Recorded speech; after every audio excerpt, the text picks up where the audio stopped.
अब तो केंद्र व अन्य राज्यों की भी सरकारें इनकी काफ़ी नकल कर रही हैं। इसके साथ ही यहाँ बिगड़ी हुई कानून व्यवस्था को भी काफ़ी हद तक सुधारा गया है। इतना ही नहीं, बल्कि जब यूपी में सन 2007 में पहली बार यहाँ बीएसपी की अकेले ही पूर्ण बहुमत की सरकार बनी थी, तो तब फिर हमने यहाँ प्रदेश व यहाँ की आम जनता का काफ़ी युद्ध स्तर पर चौतरफा विकास व उद्धार आदि किया था। यहाँ बेहतरीन कानून व्यवस्था भी दी थी, जिसकी पूरे देश में काफ़ी सराहना भी की गई थी। लेकिन ये सब यहाँ हमारी विरोधी पार्टियों को अच्छा नहीं लगा और इसके बाद तब से यहाँ सभी जातिवादी, संकीर्ण व पूंजीवादी पार्टियां अंदर अंदर एकजुट होकर व किस्म किस्म के हथकंडे आदि इस्तेमाल करके बीएसपी को सत्ता में आने से रोकने में लगी हैं, जिसकी खास वजह से ही पिछले 2 विधानसभा आम चुनावों में हमारी पार्टी यहाँ सत्ता में आसीन नहीं हो सकी है। लेकिन इस दौरान चाहे यहाँ सपा सत्ता में रही हो या बीजेपी सत्ता में आसीन है, किंतु यहाँ की जनता इन दोनों सरकारों में काफ़ी ज़्यादा दुखी रही है, ये भी सर्वविदित है। और अब प्रदेश की जनता बीएसपी के शासनकाल को ही याद कर रही है और यहाँ सत्ता परिवर्तन करने के लिए काफ़ी हद तक अपना मन भी बना चुकी है। और ऐसे में अब इस बार यहाँ बीएसपी की सरकार बनना लगभग तय है, जिसके लिए पार्टी के लोगों को अभी से ही यहाँ सभी विरोधी पार्टियों के साम दाम दंड भेद आदि हथकंडों से भी जरूर सावधान रहना है। हालांकि अभी तक इन्होंने जिन जिन हथकंडों को भी इस्तेमाल किया है, तो उनके बारे में मैं पार्टी के लोगों को समय समय पर काफ़ी हद तक सजग भी करती रही हूँ, किंतु फिर भी इस संबंध में सावधानी के तौर पर यहाँ मैं आप लोगों को ये कहना जरूरी समझती हूँ कि यहाँ प्रदेश में कुछ ऐसी भी छोटी छोटी पार्टियाँ व संगठन आदि हैं जो अकेले या फिर गठबंधन करके भी ये चुनाव लड़ सकते हैं। इनका मकसद कोई चुनाव जीतना नहीं होता है, बल्कि अपने स्वार्थ में पर्दे के पीछे से खासकर सत्ताधारी पार्टी को फायदा पहुंचाने के लिए ही होता है। और फिर ये लोग उन्हीं के हिसाब से अपने उम्मीदवार भी चुनाव में खड़ा करते हैं। इसलिए ऐसी पार्टियों व संगठनों को अपनी जात बरादरी व रिश्ते नातों आदि के भी चक्कर में पड़कर इन्हें अपना वोट देकर कतई भी खराब नहीं करना है,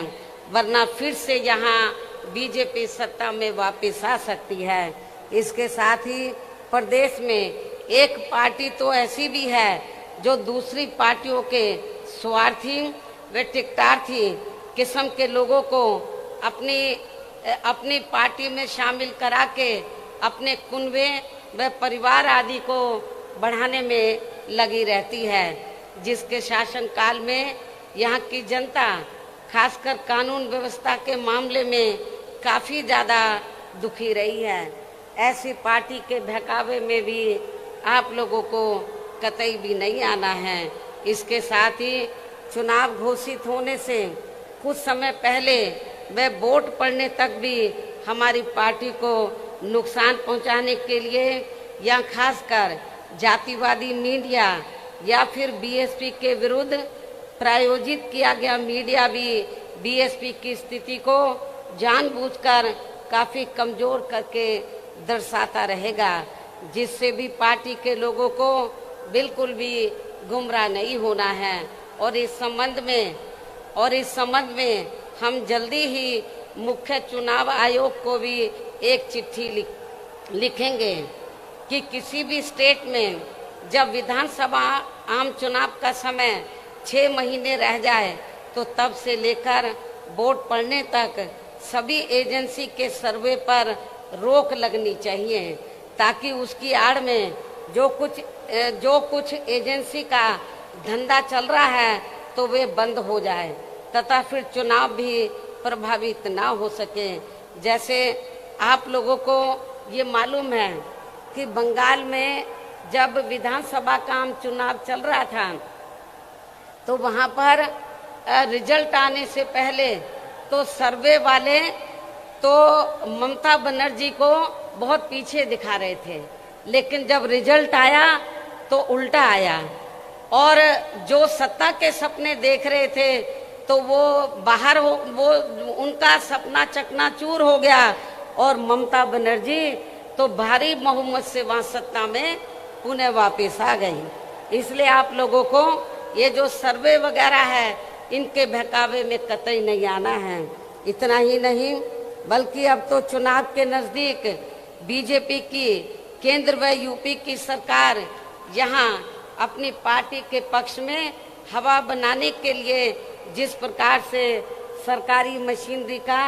इस्तेमाल कर रही है ये भी किसी से छिपा नहीं है। हो सकता है कि जब इससे भी इनका काम चलने वाला नहीं है तो तब फिर ये पार्टी आखिर में इस चुनाव को किसी भी मामले में हिंदू मुस्लिम सांप्रदायिक रंग देकर तथा उसकी आड़ में भी राजनीतिक फायदा उठाने का पूरा प्रयास कर सकती है। उसे भी ध्यान में रखकर आपको ये चुनाव लड़ना है। इसके साथ साथ आजकल ये बात भी काफी चर्चा में है कि इस बार चुनाव में बीजेपी अपने बड़े बड़े पूंजीपतियों व धन्ना सेठों आदि से काफी धन खर्च कराने वाली है, जिनके हिसाब से ही ज्यादातर नीतियां बना के ये लोग अपनी सरकार चलाते हैं, जिसकी खास वजह से ही अब पूरे देश के किसान केंद्र सरकार के बनाए गए तीनों कृषि कानूनों को लेकर अभी तक भी काफी आक्रोशित व आंदोलित भी हैं और अब तो आंदोलित किसानों का काफी ज्यादा शोषण व उत्पीड़न भी किया जा रहा है और इस मामले में लखीमपुर खीरी की घटना इसका ताजा उदाहरण भी है। इसके अलावा अब ये पार्टी चुनाव घोषित होने के नजदीक व चुनाव के दौरान भी यहाँ खासकर कोरोना नियमों की आड़ में हमारी पार्टी के लोगों को भी काफी परेशान कर सकती है, जिसे भी ध्यान में रखकर पार्टी के लोगों को